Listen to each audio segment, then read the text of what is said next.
Ya había adelantado Coco esa frase, cómo vivir el presente sin ansiedad en un mundo totalmente deteriorado. No es fácil hacer las cosas bien en un mundo donde está todo mal, ¿sí? Pero vamos a ver un poquito de qué se trata este tema de los buscadores. Jeremías 29, 12 al 14, ¿sí? Es un texto extraordinario. Casi siempre nosotros nos gusta Jeremías 29, 11. ¿Se acuerdan que dice Jeremías 29, 11? ¿Lo tienen allí? ¿Sí? Porque yo sé los planes que tengo para ustedes, planes de bienestar y no de mal, a fin de darles un futuro y una esperanza. Pero lo que le sigue es extraordinario, porque para poder acceder a ese futuro y a esa esperanza que Dios nos ofrece, el desafío es, en esos días, y esos días, ponelo para tus días, ¿sí? Yo no sé cuáles son esos días que estás pasando, cómo ha sido esta semana, pero en esos días donde estabas con una incertidumbre tremenda, donde había una situación difícil en tu vida, en lo personal, donde hubo una situación difícil en tu matrimonio, en esos días donde hubo una situación muy tensa con tus hijos, una situación que todavía no se termina de resolver, una situación compleja en lo económico. En esos días, ¿sí? En esos días, cuando oren, ¿qué va a pasar? Los escucharé. Si me buscan así, de pasada, aunque sea tirame una oración cuando estés mal. ¿Dice eso el texto? Si me buscan de todo corazón, podrán encontrarme. En esos días que se ponen muy grises, muy espesos, muy complejos, dice, sí, me encontrarán, dice el Señor. Y miren qué extraordinario. Hablando de esos días difíciles, y cada uno le puede poner nombre y apellido, le puede poner hechos a esos días, dice el Señor, pondré fin a su cautiverio y restableceré su bienestar, los reuniré de las naciones a donde los envié y los llevaré a casa de regreso a su propia tierra. Qué extraordinario, ¿verdad? Dios ha prometido que en los días más difíciles de nuestra vida, Él no nos va a dejar solo. El único requisito que el Señor nos deja allí es, tenés que buscarme. Y tenés que hacerlo de todo corazón. Y el compromiso de Dios es, me vas a encontrar, me vas a encontrar. Eso de que orá por mí porque a vos Dios te escucha, esa frase no tiene que existir en el vocabulario de una hija o de un hijo de Dios. Pastor, ore usted como si el pastor estuviera unos metros más cerca de Dios. Esta gente que se va en búsqueda, yo me quedé asombrado la primera vez que Luciana me mostró el fenómeno del famoso Padre Ignacio. Yo no le creía que sobre la circunvalación podrían haber hasta 2000 metros donde habían colectivos tras colectivos tras colectivos de diferentes partes del país esperando para que un hombre, no sé qué hará, y algunos saliendo con una botella de agua en la mano. ¡Wow! Y pensar que Dios dice, che, si vos te proponés buscarme de todo corazón, me vas a encontrar. Dios no pone ningún intermediario, no necesita absolutamente nada, sino que en esos días complejos, simplemente abra mi corazón a Él y Él me busque, ¿sí? Y es basado en eso que yo quiero repasar un tema que lo he repartido por todos lados, que lo preparé para la Navidad, que no lo prediqué en ningún lado, simplemente lo preparé para compartirlo en las redes y pasarlo por todos lados, que fue la historia que casi no fue. Y hay una parte de esta historia que me llama la atención. Fue la famosa historia de Navidad, que yo veo que acá ha quedado bien perpetuado en ese programa hermoso que lo estuve repasando, que está en YouTube, si alguien no vino, la verdad que se pasaron, muy bueno lo que hicieron. Pero miren qué interesante cuando de repente una jovencita con un compromiso de casamiento, faltando unos pocos meses para concretar ese casamiento, viene y le dice a su también joven novio prometido, y le tiene que dar la noticia: estoy embarazada. Y ya solamente escuchar que tu novia te diga estoy embarazada, y ambos tienen una conciencia clara que entre ellos no ha habido absolutamente nada, sino un noviazgo como correspondía, como tenía que ser, que no incluyera ningún tipo de intimidad sexual. Digo ningún tipo porque no solamente nos equivocamos cuando llegamos a la intimidad sexual en sí, sino con todo lo anterior que rodea eso. Y ellos tenían la conciencia totalmente clara para saber que ellos simplemente eran novios y que estaban esperando el momento del casamiento. Y ella viene y le dice estoy embarazada. Solamente escuchar esa palabra, estoy embarazada, fue muy, pero muy duro para José. Fue tan impactante como lo sería hoy para alguna pareja que pueda haber acá, de novios que están con la ilusión de acomodarse un poquito en el noviazgo, de avanzar un poquito más en la carrera, de empezar a visualizar cómo van a hacer para subsistir en este mundo y decir, dale, nos casamos, vamos para adelante. Pero un rato antes de ese trayecto, ella viene y dice, estoy embarazada. Y cuando María dice estoy embarazada, fue un masazo para la vida emocional de José. Pero no va a ser menos impactante lo segundo que le dice María para intentar calmar a José. Y le va a decir, tranquilo, no es tuyo. Que ya era preocupante que no fuera de él, ¿verdad? Y le va a decir algo mucho más escalofriante todavía. Es del Espíritu Santo. Wow. Porque uno puede aceptar que alguien te haya tomado el pelo y que tu novia te haya engañado, pero que ya te tomen de estúpido y que te digan es del Espíritu Santo. Medio como que la persona dice, che, ya te estás pasando. Te estás pasando. En un tiempo donde las personas tenían un respeto absoluto por el nombre de Dios, por su palabra, donde no se jugaba con esas cosas. Tratá de imaginar por un ratito nada más los que están casados, que todavía están en una edad fértil y tu esposa te dice, che, estoy embarazada. Y ustedes no tenían ningún acuerdo, porque ya tenían el 1, 2 o los 3 que habían buscado, y el más chico, la más chica ya tiene 7, 8 años, y se tomaron todas las medidas que había que tomar, y alguna cuestión te va a correr allí, algún escalofrío por el cuerpo. Y la pregunta es, y si vos no podés ser tan irrespetuoso decirle de quién, porque el marido sos vos. A lo sumo, si tenés duda, te vas a tener que bancar esa duda, y yo no sé si te vas a animar a pedir un ADN, porque el único método anticonceptivo que se dicen que es 100% efectivo es que el varón se haga la vasectomía, y porque dudan hasta del DIU. Entonces, como siempre habrá lugar a duda y vos no te hiciste esa microcirugía, y tenés que darle lugar a la duda. ¿Saben? Cuando a José le dicen eso, es evidente por lo que dice el texto que José juzgó a María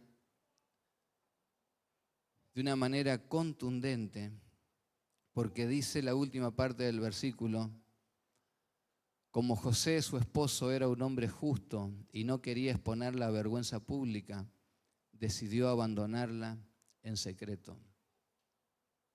José, como ser humano, no pudo resistirse a las evidencias humanas. Yo ni me acerqué a ella, yo tuve un respeto absoluto por ella, y si ella está embarazada, para José era inaceptable la idea de que en el vientre de su futura esposa hubiera algo así como el Hijo de Dios. Fue tan inaceptable que José decide abandonarla en secreto. ¿Por qué exponerla a vergüenza pública? Porque lo que correspondía que hiciera José era ir, presentarse ante los sacerdotes, estos mismos que unos 30 años después llevarían a una mujer que la habían encontrado en el propio acto del adulterio, de los pelos y a la rastra, y se la tirarían adelante a Jesús y le preguntarían si la ley de Moisés mandaba apedrear a tales mujeres, él ¿qué opinaba?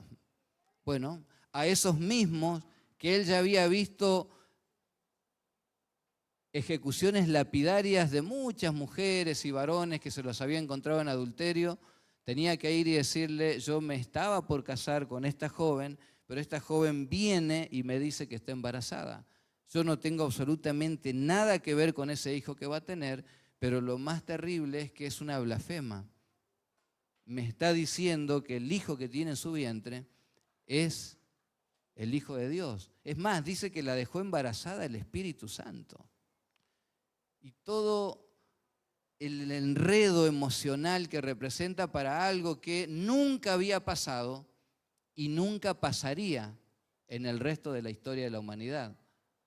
Entonces, ¿qué pasaría si José se presentaba y acusaba a María de lo que humanamente era verdad? Y correspondería el apedreamiento para María. Había que apedrearla. Alguien te dejó embarazada. Y si la interrogaban, pero miren, y ella insistía en que no, que era el Hijo de Dios, se enfurecerían mucho más estos hombres que habiéndolo tenido a Jesús allí enfrente, cada vez que Jesús se autodenominaba el Mesías, se ponían como locos. Imagínense de una pobre mujer resistiéndose y defendiéndose con un solo argumento. Lo que tengo en mi vientre es del Espíritu Santo. No tenía chance María de salir viva. Por eso José, que seguramente amaba tanto a María, decide abandonarla en secreto. No se olviden que José es de la línea genealógica de David, del cual nacería en algún momento el Hijo de Dios. El apellido de José no era cualquier apellido, no era Vélez, que probablemente haya sido el único apellido que has escuchado, y me lo escriben con Z todavía, Coco, por favor, con ese, Coco, con ese. Encima que somos desconocidos me lo van a perder más todavía. Era un apellido de peso, era un apellido de peso. ¿Sabés lo que era venir de esa línea genealógica directa? Es decir, no era cualquier persona, aunque era humilde, aunque era gente pobre, pero tenían algo muy valioso. Él tenía un apellido. Y ese apellido iba a ser manchado. La única forma de salvar el apellido era liberarse él y que apedrearan a la mujer y que muriera con el supuesto niño que tenía allí en el vientre. Pero evidentemente José amó tanto a María que decidió jugarse su apellido, jugarse la línea genealógica que lo ponía como un descendiente de la línea de David. Y él decide irse en silencio, en secreto. ¿Qué lograría con eso? Lograría desaparecer del mapa, no estar por ningún lado, épocas donde si la persona no estaba presencialmente no tenía forma de saber dónde, donde no existía una red social. Che, mira dónde anda el José. Mirá dónde se fue, allá anda por Egipto. El tipo anda ahí escalando pirámides y acá la dejó a la pobre piba esta, la embarazó y el tipo se fue. ¿Sabés cómo hablaría la gente? ¿Viste el Instagram? Hasta anda haciendo, mirá vos, sinvergüenza, haciendo TikTok. Acá estoy en mi nueva vida. En aquel tiempo te desaparecías del mapa, te ibas del pueblo, te ibas de la ciudad, te ibas del país y nunca más se sabía nada de vos. Y José decía esta estrategia y no había a quién preguntarle. Y no se podía juzgar y condenar a una persona cuando no tenés pruebas concretas. Entonces él prefería que dijeran cualquier cosa, no sé, abusó de ella, no se pudo defender, le dejaba abierta a María la puerta para que ella se defendiera, aunque sea le dejaba una herramienta para defenderse, pero que María sobreviviera. Y José hizo todo ese planteamiento, hermanos queridos, todo ese planteamiento, si ustedes me ayudan de allí, porque él estaba convencido de que lo que le decía María no podía ser posible. No podía ser posible.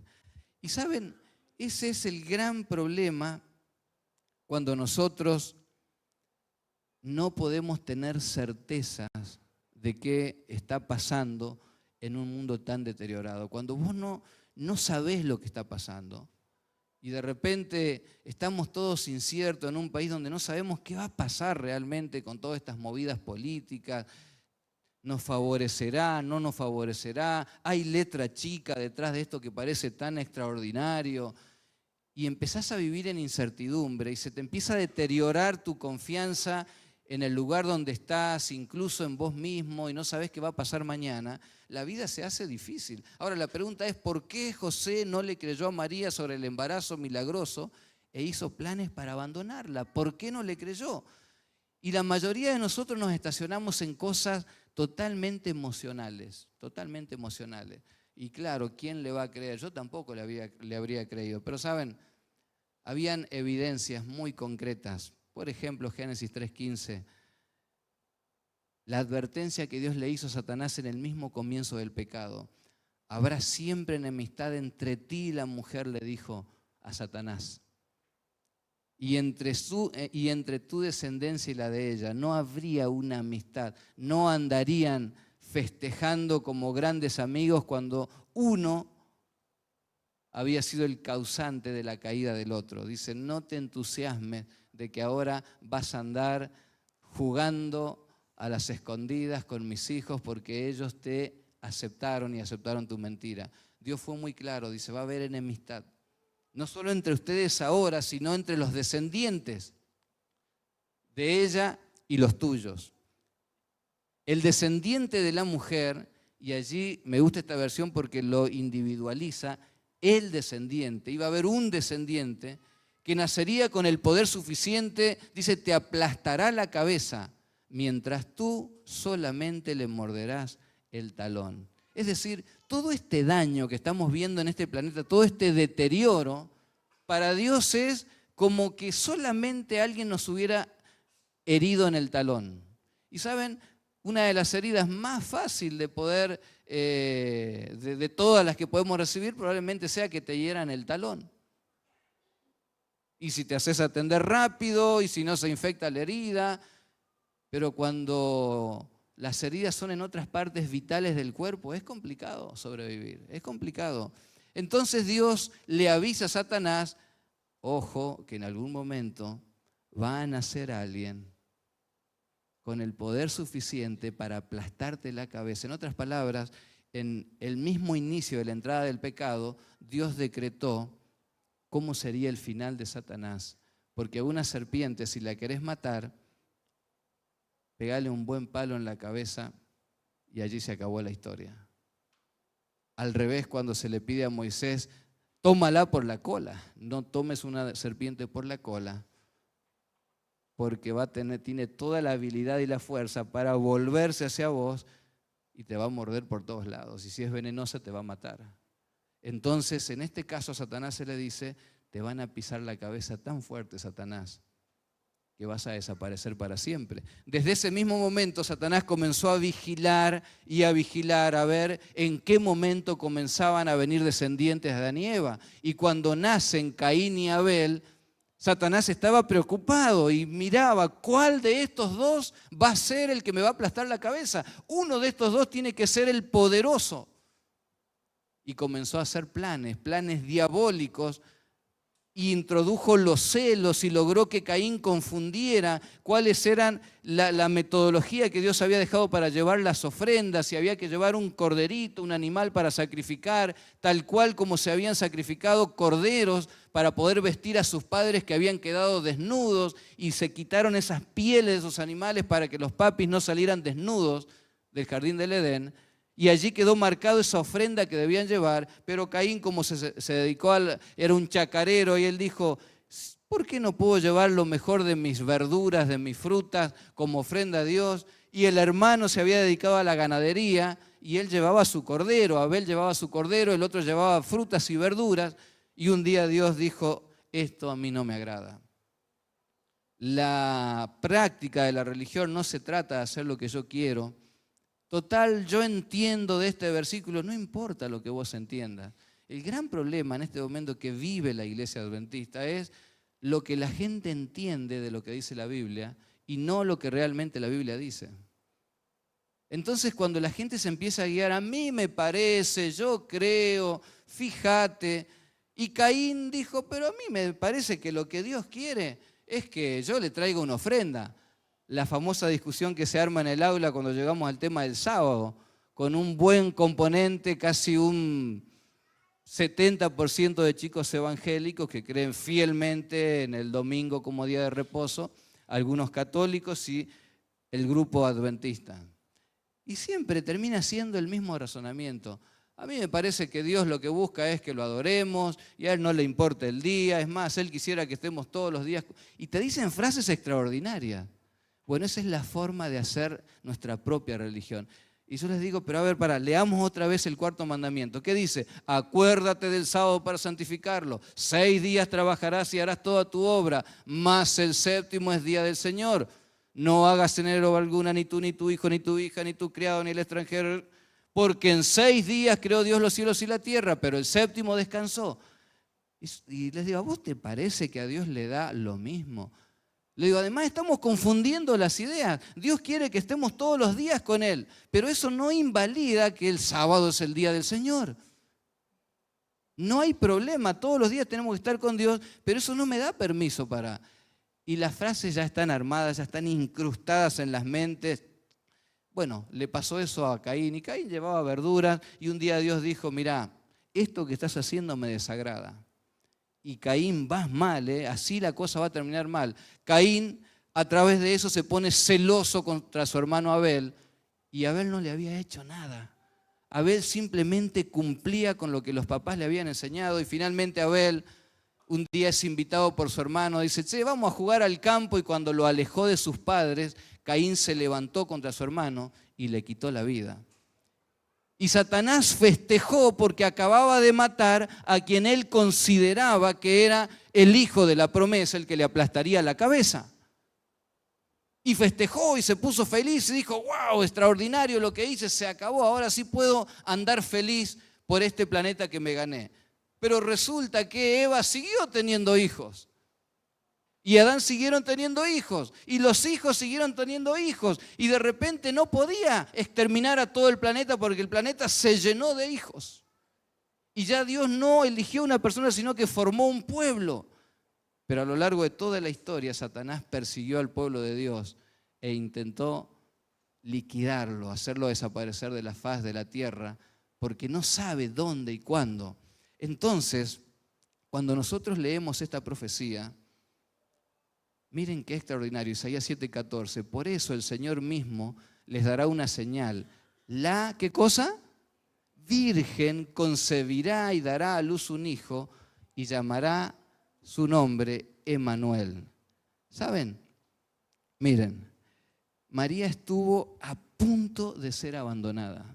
La historia de María se podría haber retratado ese día que ustedes lo hicieron acá con una mujer entrando absolutamente sola al corral para dar a luz. José podría no haber estado, porque si José la hubiese abandonado esa noche, María quedaba sola con la misión de traer al Hijo de Dios al mundo sin la compañía de un hombre. María ni siquiera podría haber golpeado las puertas de una posada, porque las mujeres no tenían ni voz ni voto, se tenían que valer de un esposo, de un tío, de un abuelo, de un padre, de un hermano mayor, para hacer cualquier tipo de transacción, incluso para poder alquilar una posada. No era fácil para una mujer quedarse sin su pareja. Y José estuvo allí de abandonarla.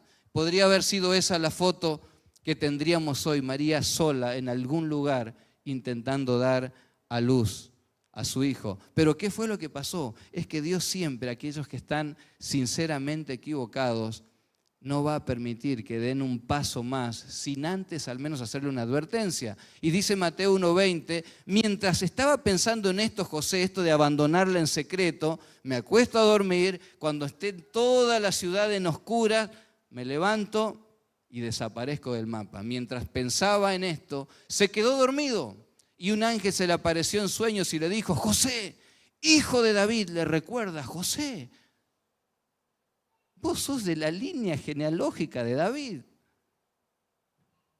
Le dice, no tengas miedo, no temas casarte con María, porque el hijo que lleva en las entrañas lo concibió ella del Espíritu Santo. Y José de repente se despierta. Recuerden que se durmió pensando en la situación. La cabeza le andaba a mil, se durmió pensando en eso. Y se levanta y él podría haber dicho, pero tan mal estoy. Tanto me da vuelta la cabeza que ahora hasta soñé que esto es verdad. Sin embargo, la historia nos va a decir que José se levantó esa misma noche, fue, abrazó a María, y yo me lo imagino llorando amargamente, porque cuando vos te equivocás con una persona y lo condenás, lo juzgás, encima planificaste abandonar a esa persona y te das cuenta que todo lo que creíste era una mentira, solamente personas humildes son capaces de ir a pedir perdón y decir, me equivoqué, María. Nunca me diste un solo motivo para pensar mal de vos. Tuvo que venir un ángel en sueño y decirle, José,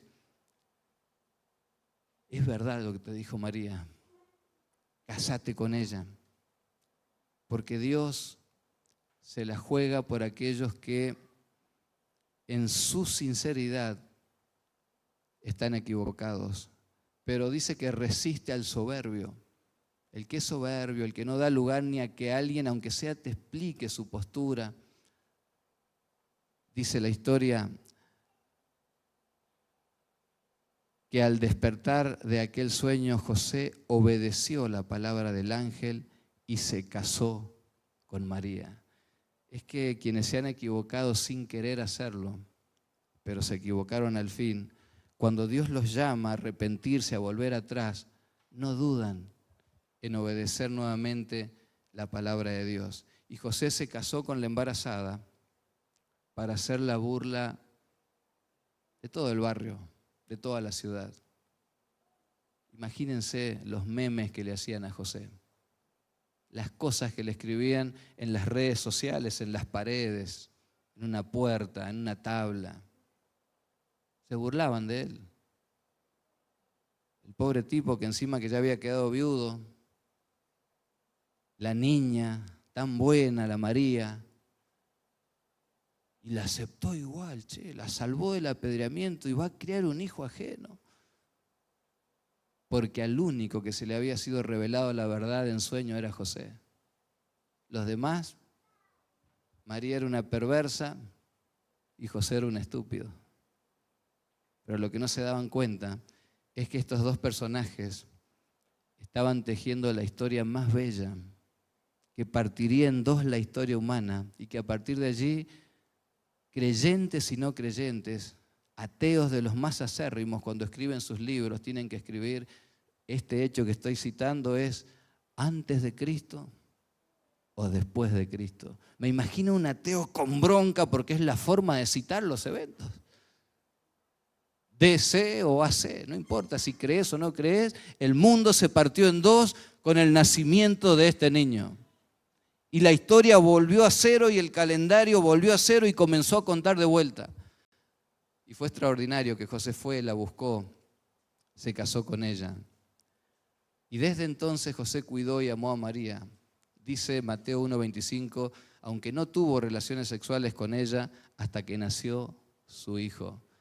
Fue tanto el respeto que él tuvo por lo que había en ese vientre, que la cuidó, la protegió.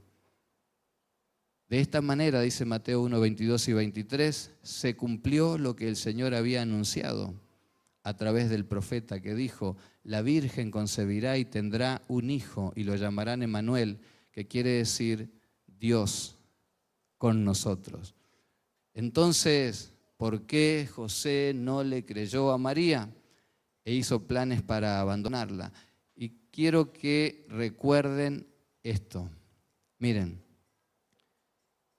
el gran problema de José no era emocional, no era que estaba herido por la posibilidad de un engaño.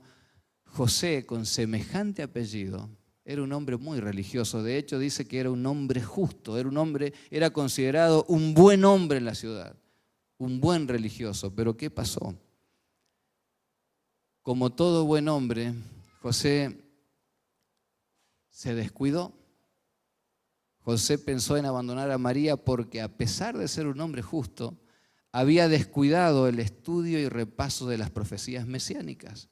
Jamás habría dudado si tan solo hubiese recordado Isaías 7:14, donde se profetizó 7 siglos antes que la madre del Salvador sería virgen, antes de concebir, lo decían las profecías. Y el nombre del niño era Emmanuel, y María le contó todo eso, siendo virgen. No habiendo estado con ningún hombre, estaba embarazada.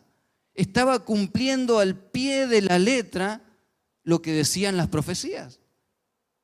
Pero José estaba en otra, siendo un buen religioso de la época, siendo un hombre respetado, siendo un buen hombre que iba a las sinagogas todos los sábados, se olvidó de las profecías. Y como se olvidó de las profecías, cuando viene María y le da la extraordinaria noticia que él tendría que haber hecho una fiesta y haberle anunciado a todo el pueblo lo que había pasado, fuimos los elegidos, fuimos nosotros, nos tocó a nosotros. Isaías 7:14 es nuestro. Si hubiese habido un sorteo y hubiesen habido muchos postulantes, muchas jovencitas vírgenes para ser elegidas como la madre de Jesús, y se hubieran postulado, hubiesen llevado un currículum, y también los que venían de la línea de David, que José no era el único, y se hubieran postulado y de repente llega la noticia, ya ha sido elegido desde el cielo, ¿quiénes van a ser? Y José saltando en una pata. Pero no solamente que no se alegró, sino que se angustió de tal manera que casi comete el error más grosero que podían haber registrado los evangelios. Haber abandonado la posibilidad de ser ese padre, aunque sea un padre postizo, del Hijo de Dios, solamente por haberse olvidado de las profecías de su época. Qué pequeño detalle, ¿verdad? Por desconocer las profecías, condenó a una mujer, la juzgó, hizo un plan para abandonarla, la dejaría solita. Claro que Dios habría hecho que el plan siguiera adelante, sin duda, porque si vos no querés hacer la voluntad de Dios, habrá otro que quiera hacerla y que ocupará tu lugar. Nadie es imprescindible. El tema es cuando creemos que somos imprescindibles y empezamos a vivir la vida. Si yo no estuviera en esta iglesia, esto se viene abajo, en 2 meses no queda nada. No andarían los micrófonos, nadie pagaría el internet. Olvídate que se hubiera hecho ese programa. Eso es terrible. Cuando alguien cree que si vos no estuvieras, la iglesia se viene a pedazos. Si yo no estuviera como capellana en la escuela, wow, la soberbia empieza a tomar parte y a dejar a Dios de lado, y es el ser humano el que se erige y se cree único. Entonces, 2 detalles decía Isaías 7:14. La chica que se quedara embarazada del Espíritu Santo tenía que ser virgen, María era virgen. Y se le dio el nombre, María le dijo el nombre. Pero José totalmente desenganchado. ¿Qué pasará con el adventismo actual al notarse tan severo descuido del estudio profético? ¿Flaqueará como José ante el cumplimiento de las profecías? Es que no basta con ser buenos cristianos. Recordemos que mi pueblo perece por falta de conocimiento. Queridos hermanos, dice, pueden bajar ustedes la música un poquito. Dice Apocalipsis 1:3, feliz el que lee y dichosos los que escuchan las palabras de este mensaje profético y hacen caso de lo que aquí está escrito, porque el tiempo de su cumplimiento está cerca. José podría haber sido muy feliz con la noticia, pero la noticia lo angustió, la noticia lo deterioró emocionalmente y le hizo tomar una decisión drástica, triste, cobarde, porque él no tenía ninguna prueba de que María era una cualquiera y se andaba acostando con cualquier tipo por ahí en el barrio, por eso había venido embarazada. Sin pruebas, condenó a esa pobre chica. Es que solamente serán felices ante el cumplimiento de las profecías los que leen, los que escuchan la palabra del mensaje profético y hacen de lo que allí está escrito, obedecen, simplemente porque el tiempo está cerca.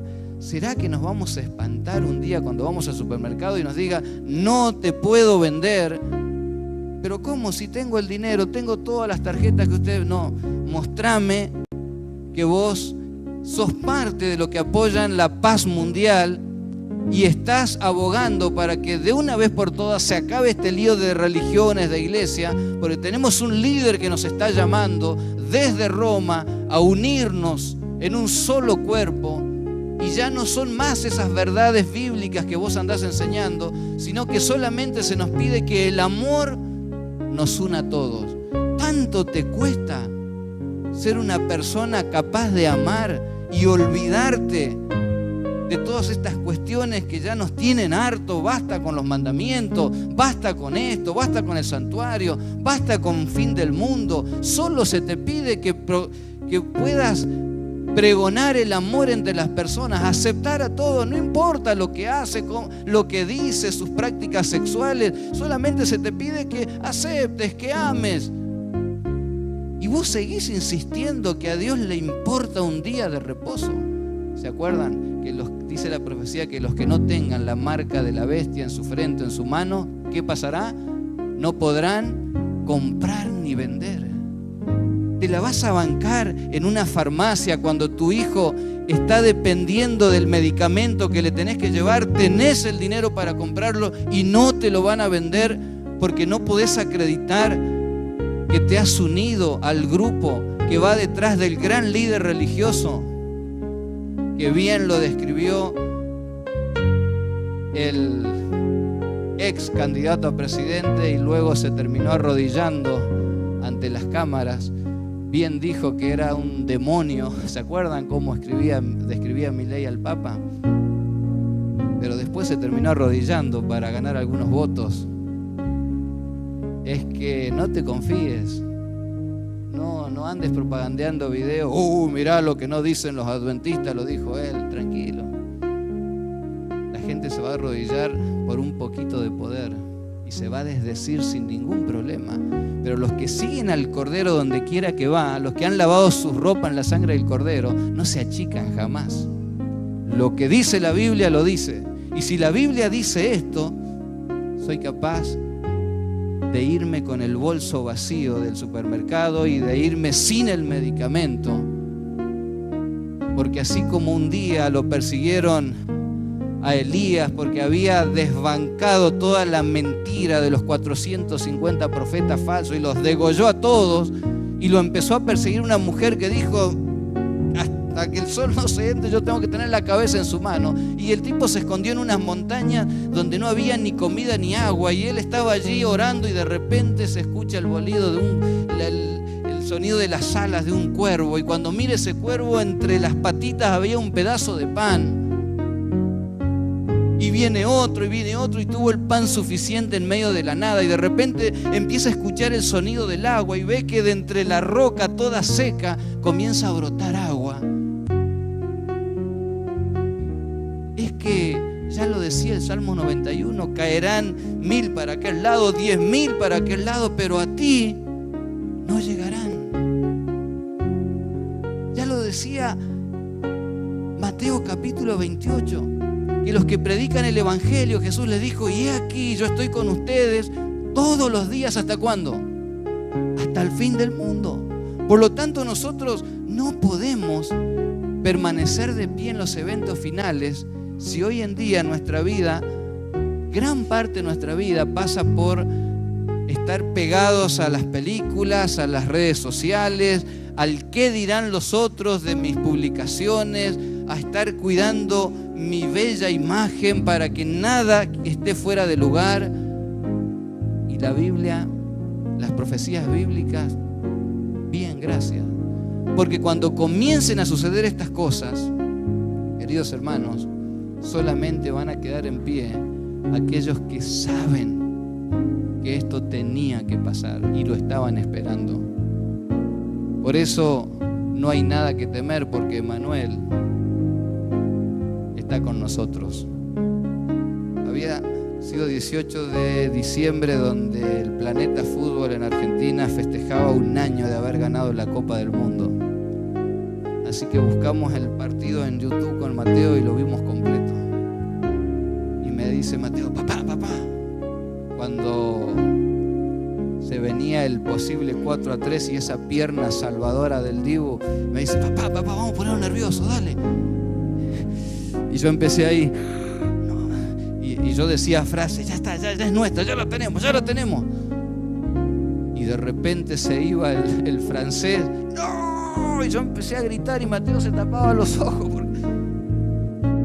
¡Para, Mateo! ¡Atajó el Dibu! ¡Mateo atajó el Dibu! Vamos a los penales. Papá, dale, nervioso. Vimos el primer suplementario, el segundo. No te la puedo creer, nos empataron. Y los penales. Mateo, confiemos, Mateo, vamos. Vos sabés que el Dibu una te saca, Mateo. Parecíamos 2 locos al lado de la computadora. Y ataja el Dibu. Saltábamos, gritábamos. Gracias a Dios que mi esposa no estuvo, porque he de filmarnos en esas locuras. La cuestión es que el corazón lo tenía como siempre, los latidos. Pero ese día, perdónenme, pero ahí probé que mi corazón es bueno. Ya sé, no te enojes, me gusta el fútbol. ¿Cómo ponerte nervioso si ya lo había visto el partido? Sabía en qué minuto, en qué segundo pasaba, sabía todo. Vi tantas veces esa jugada que no tenía forma, y aunque Mateo me decía: dale, papá, se daba cuenta que no me salía. Y a vos tampoco, si te estás matando de risa. Es que no te podés poner nervioso porque a la película ya la viste. Ya sabés cómo termina, ya sabés quién gana. ¿Cómo te vas a poner nervioso si vos sabés que al final Messi levanta su ansiada copa? No tiene forma. Ahora, ¿cómo te vas a poner nervioso? ¿Cómo te va a comer la angustia y te vas a poner depresivo porque no sabes qué va a pasar mañana en este país? Si esta película ya la vimos, ya la leímos, sabíamos que esto tenía que pasar. Es más, sabemos que esto es apenas, dijo Jesús, principio de dolores. Ponete mal si perdés un ser querido, te podés poner mal si hay una enfermedad que está acosando tu vida, pero ponerte nervioso por los acontecimientos de gobiernos, de políticas y de cuestiones es desconocer totalmente lo que enseña la palabra de Dios. Y vamos a flaquear como José, y lo más terrible es que vamos a planificar abandonar el barco. Hermanos, la misma oferta que le hice a mis ovejas que pastoreo en el diario: estudien las profecías. Yo traje este material, la iglesia tiene muchos, este es uno de los últimos que salió. Díganle a su pastor, hay formas de conseguir